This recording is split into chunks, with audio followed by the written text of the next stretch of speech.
Assalamualaikum warahmatullahi wabarakatuh. Perkenalkan, nama saya Anissa Lailatul. Saya dari jurusan Desain Komunikasi Visual.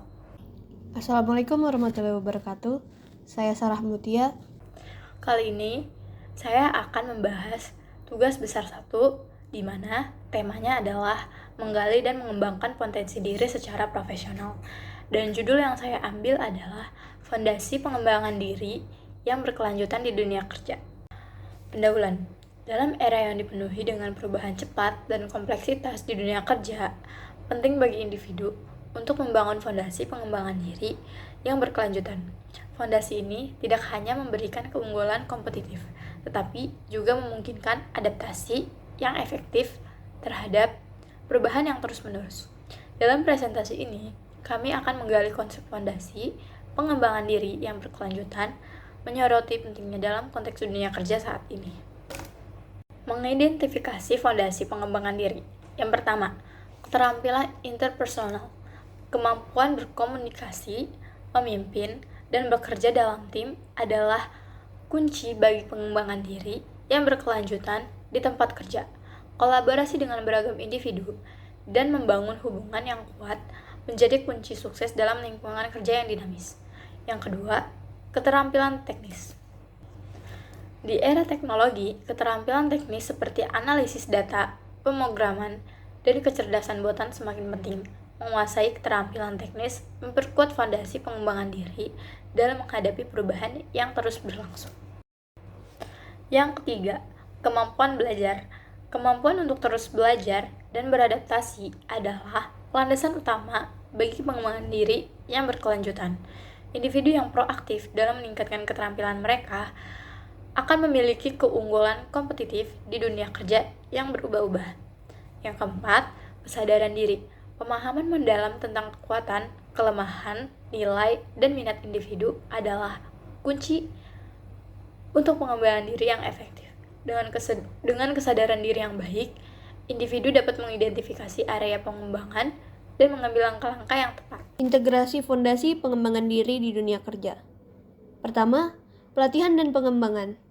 Perusahaan dapat membantu karyawan memperkuat fondasi pengembangan diri melalui program pelatihan dan pengembangan karir yang berkelanjutan. 2. Kultur organisasi yang mendukung. Budaya organisasi yang mendorong pertumbuhan dan pembelajaran individu menciptakan lingkungan yang kondusif bagi pengembangan diri yang berkelanjutan. 3. Pemimpin sebagai teladan.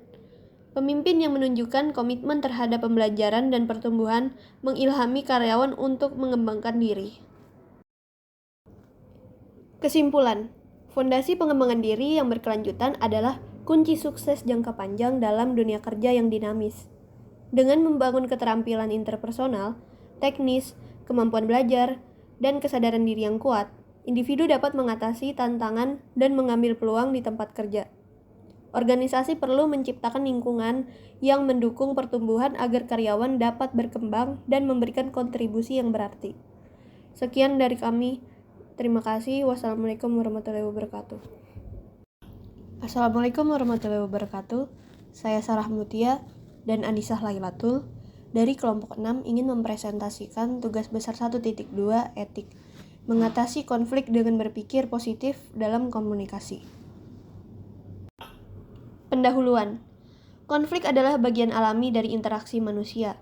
Namun, bagaimana kita merespons dan menangani konflik dapat membuat perbedaan besar dalam kualitas hubungan dan kesejahteraan kita. Dalam PowerPoint ini, kami akan mengeksplorasi pendekatan berpikir positif dalam berkomunikasi sebagai strategi yang efektif untuk mengatasi konflik. Kami akan melakukan penelitian dan analisis topik secara komprehensif untuk memberikan wawasan yang berharga dan solusi yang bermanfaat dalam menghadapi konflik. Yang pertama, menggali esensi berpikir positif. Untuk memahami bagaimana pendekatan berpikir positif dapat membantu mengatasi konflik, pertama-tama, kita perlu memahami esensi dari berpikir positif itu sendiri. Menurut teori psikologi positif, berpikir positif melibatkan fokus pada sumber daya, kemungkinan solusi, dan pertumbuhan pribadi dalam situasi yang menantang. Dengan pendekatan ini, individu cenderung melihat konflik sebagai kesempatan untuk belajar dan berkembang, bukan sebagai hambatan atau ancaman. Yang kedua, analisis akar konflik. Untuk mengatasi konflik dengan pendekatan berpikir positif, kita perlu memahami akar masalah dengan cermat. Ini melibatkan analisis kritis terhadap dinamika interaksi antara individu atau kelompok yang terlibat dalam konflik. Misalnya, kita dapat mengidentifikasi kebutuhan, kepentingan, dan harapan yang mendasari konflik, serta faktor-faktor emosional yang mungkin memperkeruh situasi. Yang selanjutnya, ketiga, menerapkan strategi komunikasi yang positif, solusi untuk resolusi konflik. Setelah memahami akar konflik, langkah berikutnya adalah menerapkan strategi komunikasi yang positif untuk mencapai resolusi yang memuaskan bagi semua pihak yang terlibat. Ini dapat mencakup praktik seperti mendengarkan secara empatik, mengungkapkan emosi secara konstruktif, menciptakan lingkungan yang mendukung dialog terbuka, dan mencari solusi bersama. Dengan pendekatan ini, konflik tidak hanya dapat dipecahkan, tetapi juga dapat menghasilkan pertumbuhan dan penguatan hubungan.